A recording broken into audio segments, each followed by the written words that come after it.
কলকাতার পাথুরিয়াঘাটা স্ট্রিটে আগুন লাগার ঘটনা। দুজনের আগুনে আটকে পড়ে মৃত্যু হয়েছে এবং এই দুজনকে হাসপাতালে নিয়ে যাওয়া হয়েছিল এবং সেখানেই তাদের মৃত ঘোষণা করা হয়। দমকলের 10টি ইঞ্জিন ঘটনাস্থলে পৌঁছে আগুন নিভানোর কাজ শুরু করে। কাপড়ের গুদাম ছিল এখানে এই পাথুরিয়াঘাটা স্ট্রিটে, সেখানেই আগুন লাগে গতকাল রাতে। এই মুহূর্তে আগুন নিয়ন্ত্রণে। গোডাউনে একটাই দরজা ছিল বলে খবর, কোনো অগ্নি নির্বাপন ব্যবস্থা ছিল না এই কাপড়ের গুদামে, এমনটা অভিযোগ। বিক্রম দাস আমাদের প্রতিনিধি রয়েছেন সেখান থেকে। বিক্রম, দুজনের মৃত্যু হয়েছে এখনো পর্যন্ত, সব মিলিয়ে কি পরিস্থিতি? দেখো, 65 নম্বর পাথুরিয়াঘাটা স্ট্রিটের এই কমার্শিয়াল বিল্ডিংটি যেন যৌতুকগৃহ। গতকাল রাত 12:30 নাগাদ এই বিল্ডিংয়েরই 4 তলায় একটি কাপড়ের গুদামে সেখানে ভয়াবহ অগ্নিকাণ্ডের ঘটনা ঘটে এবং তার ফলে এই বিল্ডিংয়ের মধ্যেই 5 জন তারা আটকে যায়। প্রাথমিকভাবে দমকল সঙ্গে সঙ্গে ঘটনাস্থলে এসে পৌঁছায় এবং দমকলের তৎপরতায় 3 জনকে সেখানে সঙ্গে সঙ্গে রেস্কিউ করে তাদেরকে মেডিকেল কলেজ হাসপাতালে পাঠানো হয়, যাদের মাইনর ইনজুরি ছিল। কিন্তু এই 5 জনের মধ্যে 2 জন তাদেরকে খুঁজে পাওয়া যাচ্ছিল না। অবশেষে আজকের সকাল 6:50 নাগাদ এই দুজনকে রেস্কিউ করা হয়। বিল্ডিংয়ের একেবারে ছাদের যে গেট, সেই ছাদের দরজার সামনে থেকে তাদেরকে উদ্ধার করা হয়, কিন্তু ছাদের গেট সম্পূর্ণভাবে লক অ্যান্ড কি করা ছিল, অর্থাৎ তালাবন্ধ করা ছিল এবং যার ফলে এই দুজন তারা চেষ্টা করেছিলেন যে ছাদে গিয়ে বাঁচার জন্য, কিন্তু কোনোরকমভাবে তারা বাঁচতে পারেনি, কারণ ছাদের দরজা তারা খুলতে পারেনি। সেখানেই আটকে সাফোকেটেড হয়ে তাদের মৃত্যুর ঘটনা ঘটেছে, এমনটাই আমরা জানতে পারছি। প্রাথমিকভাবে দমকল সূত্রে যেটা জানা যাচ্ছে বা পুলিশ সূত্রে যেটা জানা যাচ্ছে, এই বিল্ডিংয়ে সেই অর্থে কোনো ফায়ার ফাইটিং সিস্টেম ছিল না। আমার সঙ্গে রয়েছেন ডিভিশনাল ডিস্ট্রিক্ট ফায়ার অফিসার তরুণবাবুর কাছে আসবো। তরুণবাবু, এই মুহূর্তে আগুনের পরিস্থিতি কি এবং ক্যাজুয়ালিটির সংখ্যা কি জানতে পারছেন? এই মুহূর্তে আগুনের পরিস্থিতি সম্পূর্ণ নিয়ন্ত্রণে। ক্যাজুয়ালিটি 2 জন, তাদেরকে মেডিকেল কলেজ হসপিটালে আনকনসাস স্টেটে পাঠানো হয়েছে। কি অবস্থায় ছিল যখন এই দুজনকে আপনারা রেস্কিউ করলেন?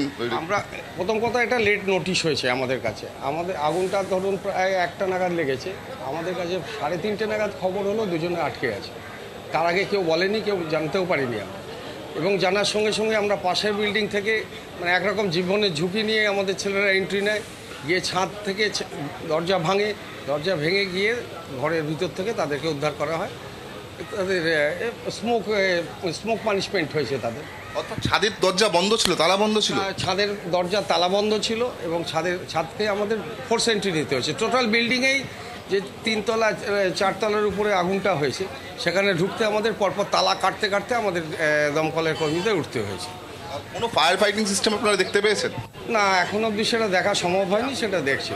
একবারে আমরা কথা বলছিলাম ডিস্ট্রিক্ট অফিসারের সঙ্গে এবং তিনি যেটা জানালেন, কোনো রকম কোনো ফায়ার ফাইটিং সিস্টেম সেখানে কিন্তু তারা দেখতে পাননি। পাশাপাশি এই দুজনকে নজরেই আসেনি প্রথম দিকে এবং অনেকটা পরে জানা যায় যে এই দুজনের খোঁজ মিলছে না এবং তারপরেই দমকল বাহিনী তৎপর হয়। বিক্রম, তুমি আমাদের সঙ্গে থাকো। ডিসি নর্থ এই পাথুরিয়াঘাটা স্ট্রিটের আগুনের ঘটনা কি জানিয়েছেন, শোনাবো। আমাদের কাছে খবর এসেছিল যে রাত্রেবেলা এখানে আগুন লেগেছে, সেই হিসাবে আমরা সমস্ত জায়গায় ইনফর্ম করি। আমাদের ফায়ার ব্রিগেড চলে আসে, ডিজাস্টার ম্যানেজমেন্ট গ্রুপ চলে আসে, তারপরে আগুন নেভানোর কাজ চলেছে সারা রাত ধরে। 5 জন মানুষ এখানে আটকে ছিলেন, 3 জন আগেই আমরা রিকভারি করেছি এবং ওদের মাইনার ইনজুরি ছিল, ওরা ঠিক আছে।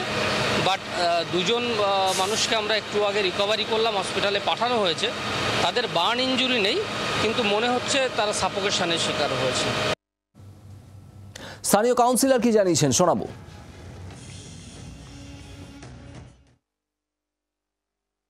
প্রথমত আগুনের ভয়াবহতাটা এতটাই ছিল, এত তাপ ছিল আর এত ধোঁয়া ছিল যে ছাদ অবধি ওঠা সম্ভব হচ্ছিল না। ভোরের দিকে দেখা গেছে যে তারা অচৈতন্য অবস্থায় ছাদের যে দরজা, সেই দরজার সামনে তারা পড়েছিল।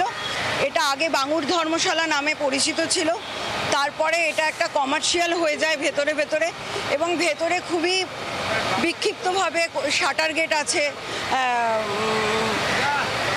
বাকে বিহারীর একটা মন্দির আছে। বোঝা যাচ্ছে না ঠিক সঠিক কি কারণে আগুন লেগেছে। বাংলার আওয়াজ, বাঙালির আবেগ, জি 24 ঘন্টা।